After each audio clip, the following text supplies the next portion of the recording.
मत्ती अध्याय 6 पद 1, सावधान रहो तो मनुष्यों को दिखाने के लिए अपने धर्म के काम ना करो, नहीं तो अपने स्वर्गिक पिता से कुछ भी पुरस्कार नहीं पाओगे। इसलिए जब तू दान करे तब अपने आगे तुरही ना बजवा, जैसा कि पाखंडी लोग सभाघरों और गलियों में बजाते हैं।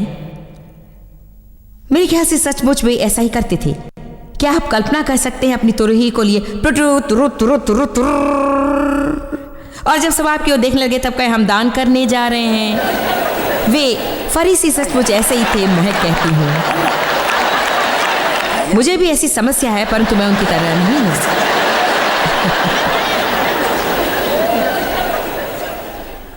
वे ऐसा करते हैं ताकि देखने वाले लोग उनकी बढ़ाई करें। ओ, क्या हम लोगों की तारीफ पाना पसंद करते हैं? मैं तुमसे सच कहता हूं कि वे पुरस्कार पूर्णतः पा चुके। उन्हें जो कुछ पाना था वे पा चुके हैं। मैं आपको अपनी एक कहानी सुनाती हूँ। बहुत समय पहले मैं एक ब्यूटी पार्लर जा रही थी, जहाँ मैं हफ्ते में एक बार जाती हूँ, और उस समय मैंने बड़ा राइनस्टोन जीसस पिन अपने कपड़े पर लगा रखा था, जिसका मैं हर समय मजाक उड़ाती हूँ। वो अच्छी चीज़ है, परंतु हमें उससे भी बढ़िया चीज़ की ज़रूरत है। हमें चरित्र की आवश्यकता है। तो तब वहाँ पर एक स्त्री आई। हम एक दूसरे से बातें करने लगे और उसने बताया कि वो एक कैंसर हॉस्पिटल में नर्स है और ये बड़े दुख की बात है कि उन लोगों को, खास तौर से ऐसे अनेकों लोग जो मर रहे हैं, उन्हें सुसमाचार सुनाना बिल्कुल मना है। उसने कहा यीशु के बारे में उन्हें बताना बहुत ही कठिन काम है। इसलिए प्रभु ने मेरे मन में ये बात डाली कि मैं उसे अपना राइनस्टोन जीसस पिन दे दूं और उससे कहूं कि उसे वो अपने यूनिफॉर्म में लगा ले, जिसे करने से कोई उसे रोक नहीं सकता। और जब भी मरीजों की सेवा में वो झुकेगी तब यीशु का नाम उन पर प्रभाव डालेगा।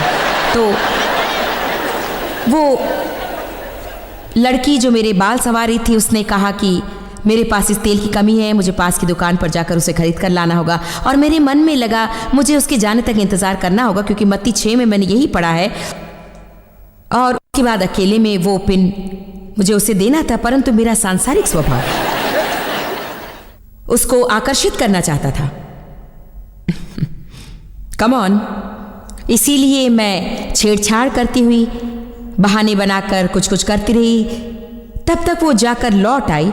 उसके आने तक मैं प्रतीक्षा करती रही और उसके बाद उस पिन को उतारकर मैंने उस स्त्री को दिया और उसे वो बात कही जो प्रभु ने कहने को कहा। और वे कहती हैं कि ओह माय गुडनेस, वाओ, तुम कितनी अच्छी हो, ओह गॉड, ओह। और जिस स्त्री को मैंने पिन दिया वो किसी दूसरे काम से कहीं चली गई और फिर मैं जो चाहती थी वही हुआ। जो लड़की मेरे बाल संवार रही थी उसने कहा कि भला जॉयस, आपने बहुत बढ़िया काम किया। मैं आपसे कहती हूँ आप सचमुच बहुत अच्छी हैं। मुझे बहुत अच्छा लग रहा था और अचानक पवित्र आत्मा ने मुझसे कहा अच्छा, तो आशा है कि तुम्हें बड़ा मजा आया, क्योंकि यही तुम्हें मिल रहा है।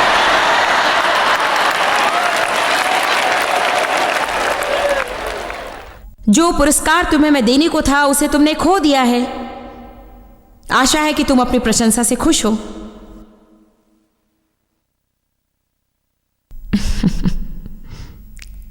ये शर्म की बात है कि मुझे अपनी दुख भरी कहानी सुनानी पड़ती है और आप सुनते रहते हैं और सोचते बेचारी जॉयस, उसकी कितनी समस्याएं हैं। और क्या आप जानते, ईमानदारी से कहूं तो आजकल हम ऐसे समाज में जी रहे हैं कि मेरे विचार से लगभग 90% हम ये तक नहीं जानते कि हम ऐसा क्यों करते हैं। इतनी शीघ्रता से चीजें होती हैं कि हमारे पास ये तक सोचने का समय नहीं रहता कि उनके पीछे क्या है और क्यों है। तो अब बात यह है कि उस लड़की के सामने उस स्त्री को वो पिन देना गलत बात नहीं है, लेकिन प्रभु मुझसे ऐसे विषय पर निपट रहा था जो स्पष्टतः मेरी मनोवृत्ति से संबंधित एक समस्या थी। तो मुख्य बात है कि हम जो कुछ भी करें उसे प्रभु के आदेशों के अनुसार करें। यदि आपको लगता है कि प्रभु चाहता है कि आप किसी काम को अकेले में करें तो अकेले में कीजिए। ऐसा करने पर आपको लगेगा कि सारी दुनिया नहीं जान सकेगी कि आपने किया, पर प्रभु जानता है और वो आपको प्रतिफल देगा। इसीलिए चर्च में कोई कार्य करने पर या कहीं किसी की मदद करने पर या कुछ और सेवा कार्य करने पर आपको कभी कभी सावधान रहना पड़ता है और हो सकता है कि आपकी अधिक प्रशंसा न की जाए, क्योंकि अगुआ होकर भी हम में ये दोष है कि यदि एक व्यक्ति बहुत अच्छा और बहुत मेहनत करता है और लंबे समय से काम करता रहता है, कभी कभी आप हर बार उसे देखकर धन्यवाद कहना या प्रशंसा करना भूल जाते हैं। उसका अर्थ ये नहीं कि हमें कुछ नहीं करना चाहिए और उसका अर्थ ये भी नहीं कि प्रशंसा पाने के लिए उसे करना चाहिए। उसका अर्थ ये है कि आपको उसे करना चाहिए क्योंकि प्रभु आपसे उसे करने को कह रहा है। यदि हम चिड़चिड़े होकर ये कहें, हे प्रभु, कोई भी कभी मेरी ओर ध्यान नहीं देता, कोई मुझसे धन्यवाद नहीं कहता, मैं इसे नहीं करूंगी, इससे आपको समझ जाना चाहिए कि आप अच्छे उद्देश्य के साथ उस कार्य को नहीं कर रहे हैं। कुछ लोग हास्यास्पद दृष्टि से मुझे देख रहे हैं। हमें सोच विचार करना चाहिए।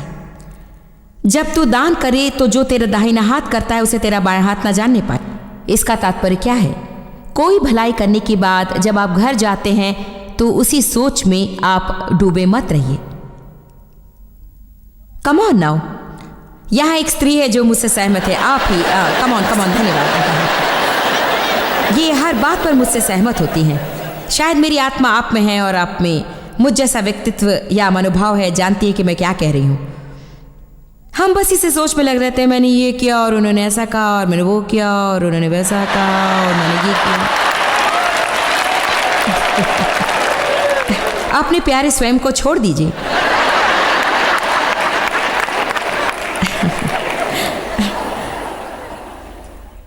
वचन 4, ताकि तेरा दान गुप्त रहे और तब तेरा पिता जो गुप्त में देखता है तुझे प्रतिफल देगा। ऐसी चीज दान करना, खास तौर से जो वास्तव में आपके लिए विशेष हो, या कोई ऐसा काम करना जो आपके लिए कठिन हो, उसे गुप्त रखना बहुत मुश्किल होता है। वो बहुत ही मुश्किल है। एक समय होता है जब लोगों के लिए जानना जरूरी होता है कि किसने क्या है, परंतु कभी कभी हमें गुप्त रखना पड़ता है और हमें उसे केवल प्रभु के लिए ही करना होता है। हमें ये कहना चाहिए, प्रभु मैं इसे गुप्त रूप से करूंगी क्योंकि सचमुच मैं चाहती हूं कि ये तेरे और मेरे बीच रहे। मैं आपसे कहती हूँ, यदि ऐसा करेंगे तो जब प्रभु से आप प्रतिफल पाएंगे तब आपको दुगनी आशीषें प्राप्त होंगी, क्योंकि ये इस बात का सबूत होगा कि उसकी दृष्टि आप पर है और आप जो कुछ कर रहे हैं उसे वो देख रहा है।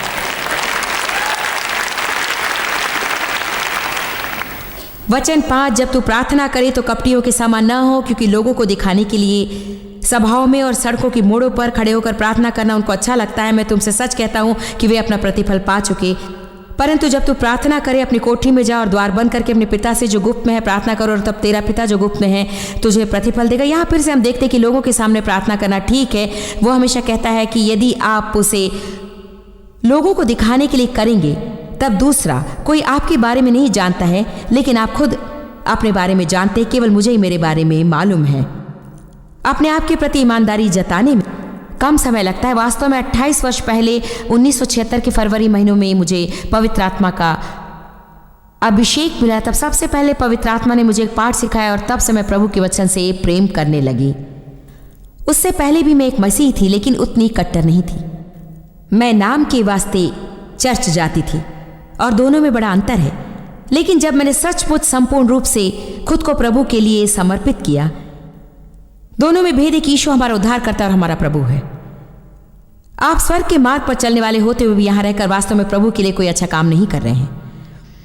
इसका प्रमुख तात्पर्य यह है कि प्रभु चाहता है कि हम नमक और ज्योति के रूप में यहां रहें, ताकि लोग हमारे जीवन को देखकर उसे पाने की इच्छा रखें जो हमारे पास है। एक ही उपाय है कि हमें ऐसा जीवन जीना होगा जो प्रभु को प्रसन्न करने वाला हो तथा सब बातों में प्रभु को प्रसन्न करने की इच्छा से पूर्ण हो।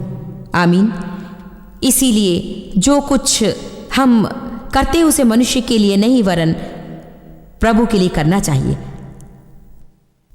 उसके बाद आगे वचन कहता है, जो कुछ आप करते हैं वो चाहे प्रार्थना या दान या और जो कुछ भी हो उसे अच्छे विचार से करें। ठीक है, हमें प्रभु से प्रतिफल मिलता है, परंतु हमारा विचार ही प्रधान चीज है। हमारा कर्म हमारे प्रतिफल को निर्धारित नहीं करता है, ये काम हमारा विचार करता है। विचारों पर ही प्रतिफल आधारित। इसलिए प्रभु ने उस विधवा के बारे में कहा है जिसने बहुत बहुत बहुत कम पैसे दान की पेटी में डाला। बाइबल उसे विधवा का दान कहती है। और प्रभु ने उस विधवा को भरपूर आशीष दी, क्योंकि सचमुच उसने अपना सब कुछ दे दिया था। उन सब धनवानों से इस गरीब विधवा ने महान दान दिया, क्योंकि मुख्य बात ये नहीं कि आप कितना देते, वरन ये कि आप अपने लिए कितना बचाते हैं। देखिए, यदि किसी के पास 100 रुपए हो और वो 10 रुपए दे देता है, तथा किसी और के पास 1 रुपया हो और वो 1 रुपया देता है, तो स्पष्टता प्रभु की दृष्टि में जिस व्यक्ति ने 1 रुपया दिया उसका दान 10 रुपया देने वाले से बढ़कर है, क्योंकि उसका त्याग महान है। यूहन्ना का 12वां अध्याय। यूहन्ना की पुस्तक पर निशान रखकर निकाली इफिसियों 6:6 से 8 तक। इफिसियों अध्याय 6 पद 6 से 8 तक। वैसे विषय का आरंभ वचन 5 से होता है। यहाँ कहा गया, सेवकों, जो लोग तुम्हारे सांसारिक स्वामी हैं, उनकी आज्ञा आदर, भय और निष्कपट हृदय से मानो, जैसे मसीह की आज्ञा तुम मानते हो। वचन 6, मनुष्यों को करने वालों के समान दिखावे के लिए उनकी सेवा ना करो, पर मसीह के सेवकों के समान मन से परमेश्वर की इच्छा पर चलो। वचन 7, उस सेवा को मनुष्यों की नहीं परंतु प्रभु की सेवा जानकर सच्चे हृदय से करो, क्योंकि तुम जानते हो कि जो कोई जैसा अच्छा काम करेगा, चाहे वो दास हो चाहे स्वतंत्र व्यक्ति, वो प्रभु से वैसा ही प्रतिफल पाएगा। मैं एक उदाहरण देना चाहती हूँ। मुझे याद है कई सालों पहले जब मैं एक गृहस्थ थी और मैं खाना पकाने में इतनी मेहनत करती थी और ये सोचते हुए कि हे प्रभु कृपा कर मेरे परिवार वाले से खाकर कहे कि बड़ा ही स्वादिष्ट भोजन है। कम ऑन, ठीक है रहने दीजिए। परंतु देखिए, यदि मैंने प्रभु के लिए अपने परिवार वालों की सेवा की होती तो शायद खुद को कई रात गुस्से में बिताने और चिड़चिड़े होने से बचा सकती थी।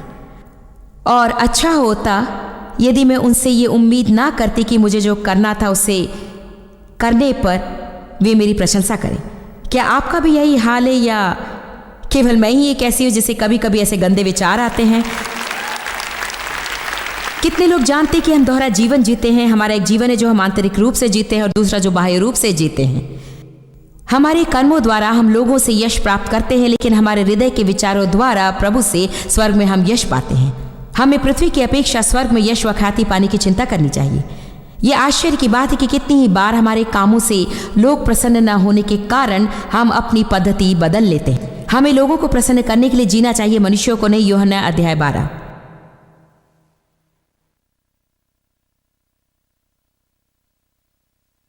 यदि आप मनुष्यों को प्रसन्न करने वाले हो तो यहाँ तक कि अपने लिए नेल पॉलिश का रंग चुनना भी समस्याजनक होगा। एक बार मैंने अपने मन पसंद का रंग चुना। वैसे तो अक्सर मैं लाल रंग के कपड़े पहनती हूँ, मुझे लाल पसंद है, ऐसा ही कुछ जिसमें ज़्यादा चमक हो। एक बार मुझे संवारने वाली लड़की मुझे कहकर परेशान करती रही, अरे आप हमेशा एक ही रंग की नेल पॉलिश लगाती हैं, इस बार क्यों ना इसे लगाएं। मैंने अपना मन चाहा रंग चुना तो उसने कहा नहीं नहीं नहीं, ये अच्छा नहीं है, ये रंग आप पर नहीं जचेगा, ठीक नहीं, आप इसे लगा लीजिए। मैं लगभग बदल गई। फिर मैंने सोचा कि 1 मिनट रुको, ये मेरे नाखून है और मैं इसकी कीमत चुकाती हूँ। तुम मुझे तब तक नहीं देखने वाली हो जब तक कि अगली बार मैं तुम्हारे पास आऊं, इसलिए मैं जो भी रंग चुनूं उससे तुम्हें क्या फर्क पड़ता है। कितने लोगों ने एहसास किया कि कभी कभी आपको अपनी स्वतंत्रता के लिए लड़ना पड़ता है, छोटी छोटी बातों में भी स्वतंत्रता के लिए लड़ना पड़ता है। कभी कभी लोगों को खुश करने के लिए जो हम करते हैं उसमें कोई मतलब ही नहीं रहता। यूहन्ना 12 पद 42, फिर भी यहूदी नेताओं में से बहुतों ने यीशु पर विश्वास किया, परंतु फरीसियों के कारण वे प्रकट रूप में नहीं मानते थे, ऐसा न हो कि वे आराधनालय से निकाले जाएं। ये है मनुष्यों को प्रसन्न करने वाले लोग जो यीशु पर विश्वास करते हैं, परंतु सोचते हैं अच्छा होगा यदि मैं न कहूँ कि मैं यीशु पर विश्वास करता हूँ, क्योंकि मुझे समुदाय से अलग कर दिया जाएगा। यदि उन्हें पता चले कि मैं मसीही हूँ तो वो मेरे साथ भोजन नहीं करेंगे और वे मेरे साथ रहना पसंद नहीं करेंगे। यूहन्ना अध्याय 12 पद 43, क्योंकि मनुष्यों की प्रशंसा उनको परमेश्वर की प्रशंसा से अधिक प्रिय लगती है। मनुष्यों की संगति उनको परमेश्वर की संगति से अधिक प्रिय लगती है। ये दुख की बातें है ना। जानते हैं गलातियों 1:10 में प्रेरित पौलुस ने क्या कहा है? मैं नहीं चाहती कि आप पन्ने पलट कर देखें, पर उसने कहा है, यदि मैं अब तक मनुष्यों को ही प्रसन्न करता रहता तो मसीह का सेवक ना होता। देखिए, सभी हमारी तरह नहीं हो सकते कि परमेश्वर की इच्छा पूरी करें। दोबारा सुनिए, हमें प्रभु के लिए जीना है तथा मनुष्यों को प्रसन्न करने वाले न रहकर हर प्रकार से प्रभु को प्रसन्न करना चाहिए। क्या आप जानते हैं कि शाऊल मनुष्यों को प्रसन्न करने वाला होने के कारण उसके हाथ से शासन चला गया। शाऊल ने पहले कभी नहीं सोचा था कि वो एक राजा बनेगा, क्योंकि जब लोग उसकी तलाश में आए कि उसका अभिषेक करें तब वो ढेर के पीछे छिपा हुआ था। उसे ढूंढकर लाना पड़ा। वो एक कायर था जो एक प्रकार से असुरक्षा है। उसे इस बात की अधिक परवाह थी कि लोग उसके बारे में क्या सोचते थे, न कि प्रभु क्या कहता है। उन्होंने शाऊल को चुना क्योंकि वो ऊंचा कद व सुंदर मुख वाला था। प्रभु नहीं चाहता था कि उनका कोई राजा हो। पहले शमूएल में आप ये वृत्तांत पढ़ सकते हैं। प्रभु ने कहा, मैं तुम्हारा नेता रहना चाहता हूँ, मैं चाहता हूँ कि तुम मेरी सलाह मानो, परंतु तुमने कहा नहीं, हमें एक राजा चाहिए। उसने कहा, अच्छा तो तुम किसे राजा बनाना चाहते हो? वे इस ऊंचे कद वाले सुंदर युवक को राजा बनाना चाहते थे, परंतु जब वे उससे मिलने गए तब वो सामान के ढेर के पीछे छिपा था। वो राजा बनना नहीं चाहता था। आगे आप शाऊल की कहानी पढ़ेंगे तो देखेंगे कि उसे कुछ निश्चित कार्यों को करने से मना किया गया था जिसे उसने किया। जब शमूएल ने कहा तुमने प्रभु की आज्ञा के विरोध क्यों किया, तब उसने कहा लोग बिछुड़कर जाने लगे, मुझसे वे दूर हो जाने का मुझे डर था। अंत में शमूएल ने भविष्यवाणी करके कहा आज तेरा राज्य तेरे हाथ से निकल जाएगा। मैं आपसे कुछ कहना चाहती हूँ, जो भी चाहता है कि प्रभु उसे जैसा बनाना चाहता है वैसा वो बने, तो उसे ये आशा नहीं रखनी चाहिए कि उसके हर काम से मनुष्य प्रसन्न होंगे। क्या आप कल्पना कर सकते हैं कि हमारी स्थिति में रहकर क्या आप हर समय मनुष्यों को प्रसन्न करने का प्रयास कर सकते हैं? कुछ लोग सोचते हैं कि सभा का समय बहुत कम है और कुछ सोचते हैं कि वो बहुत लंबा है। वे मुझे टीवी पर देखना चाहते हैं लेकिन ये बत्तियां जलना बिल्कुल नहीं चाहते। खैर, यदि रोशनी ना होती तो हमारे पास टीवी नहीं होता। मुझे रोशनी पसंद नहीं, वे मेरी आंखों पर पड़ती हुई मुझे गर्म करती हैं, लेकिन हमें उनसे भी निपटना जरूरी है। जब हम टीवी पर कोई नया कार्यक्रम प्रस्तुत करते हैं तब कुछ लोग उसे पसंद करते हैं, कुछ लोगों को वो अच्छा नहीं लगता, कुछ लोग चाहते, कुछ लोग नहीं चाहते। और क्या आप जानते हैं, इनकी बातों में आकर हमारा दिमाग बिल्कुल खराब हो जाता है। क्या आप सुन रहे हैं? यदि आप कोशिश करेंगे तो बिल्कुल ही पागल हो जाएंगे। बहुत सारे लोगों के आगे खड़े होने वाला व्यक्ति ये कैसे सोच सकता है कि वो सभी लोगों को खुश कर सकेगा? अभी या बाद में आपको निर्णय लेना ही होगा कि मैं प्रभु को प्रसन्न करूंगी। वही एक है जो हमेशा मेरे साथ रहेगा, उसी को मैं खुश करूंगी। यदि प्रभु खुश हो तो क्या होगा? यदि प्रभु प्रसन्न हो, मैं आपको एक रहस्य बताती हूँ, यदि प्रभु प्रसन्न होगा तो आप भी खुश होंगे क्योंकि वो आप पे वास करता है। कई बार हमें खुशी का अनुभव नहीं होता और हम प्रसन्न नहीं रहते। इसका प्रधान कारण है दुखी होना, क्योंकि लोगों की बातें मानकर, प्रभु की आज्ञा न मानकर हमने प्रभु को दुखित किया है। देखिए, इन सब बातों को कहकर मैं ये सुझाव नहीं दे रही हूं कि आप बिल्कुल दूसरे हद तक जाकर लड़ाकू विचारधारा रखें। अच्छा प्रभु तू जो भी सोचे मुझे परवाह नहीं, इस क्षण से मैं खुद को प्रसन्न करने लगूंगी। मेरे कहने का तात्पर्य ये नहीं है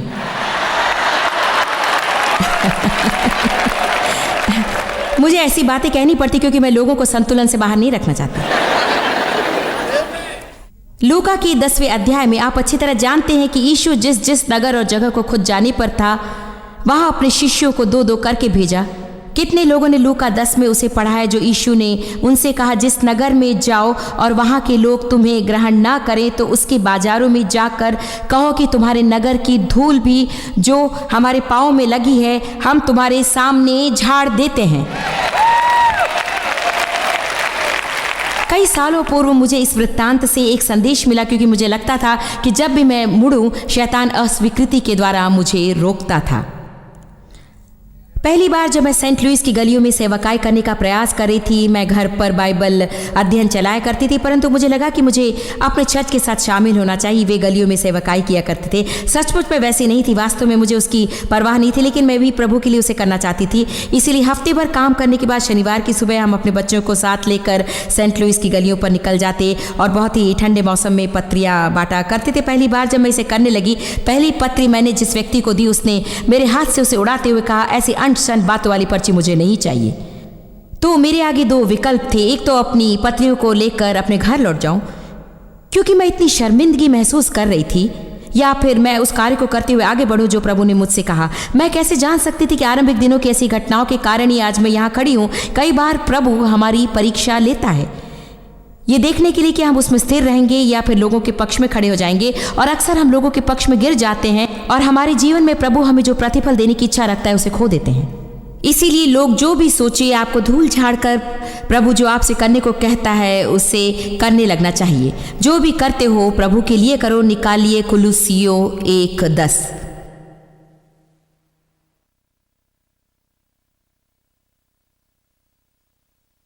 बहुत ही अच्छा वचन है। यदि आप आगे कहे गए वचनों को छोड़कर इस वचन पर ध्यान लगाएं तो भी आपके लिए फायदेमंद होगा। इस वचन को आपको 3 रंगों से रेखांकित कर लेना है। कुलुस्सियों अध्याय 1 और पद 10, ताकि तुम्हारा चाल चलन प्रभु के योग्य हो, वो सब प्रकार से प्रसन्न हो और तुम में हर प्रकार के भले कामों का फल लगे। शेष भाग मैं अभी नहीं पढ़ूंगी। कितना बढ़िया है। हमारा चाल चलन प्रभु के योग्य हो और सब प्रकार से वो प्रसन्न हो तथा हम में हर प्रकार के भले कामों का फल लगे। बाइबल कहती है अपने शरीर में प्रभु का आदर करो, अपने खान पान से उसका आदर करो, अपने विचारों से उसका आदर करो। मैं मानती हूँ कि हमारे पहनावे से भी हमें प्रभु का आदर करना चाहिए।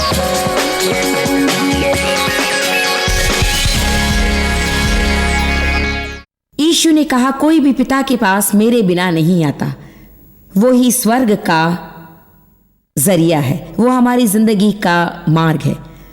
जो भी उसे पुकारेगा वो रक्षित होगा।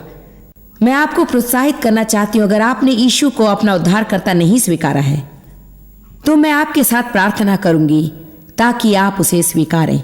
यह बहुत सरल है। आप मान जाइए कि आप पापी हैं और उस पाप भरी जिंदगी से दूर जाना चाहते हैं और आप स्वयं की मदद नहीं कर सकते और चाहते हैं कि प्रभु आपकी यीशु द्वारा मदद करे और आप यीशु को अपने जीवन में आमंत्रित करें ताकि अपने पापों से वो आपको बचाए और आपके साथ रहकर आपके जीवन पर अधिकार करे। क्या आप मेरे साथ प्रार्थना करेंगे? अगर आपने यीशु को अपने जीवन का प्रभु नहीं माना है तो क्या आप मेरे साथ इस समय प्रार्थना करेंगे? पिता, मुझे तुझसे प्रेम है। यीशु, मेरा तुझ पे विश्वास है। तुझे अभी स्वीकारती हूं यीशु। विश्वास करती हूं कि तू मेरे पापों के लिए मरा। विश्वास है कि मेरे लिए अपना लहू बहाया और तू मृतकों में से जी उठा और इस वक्त मेरे लिए जिंदा है। मेरे हृदय में वास कर, मेरा जीवन ले ले और मुझे जो चाहता है वो बना दे। आमीन।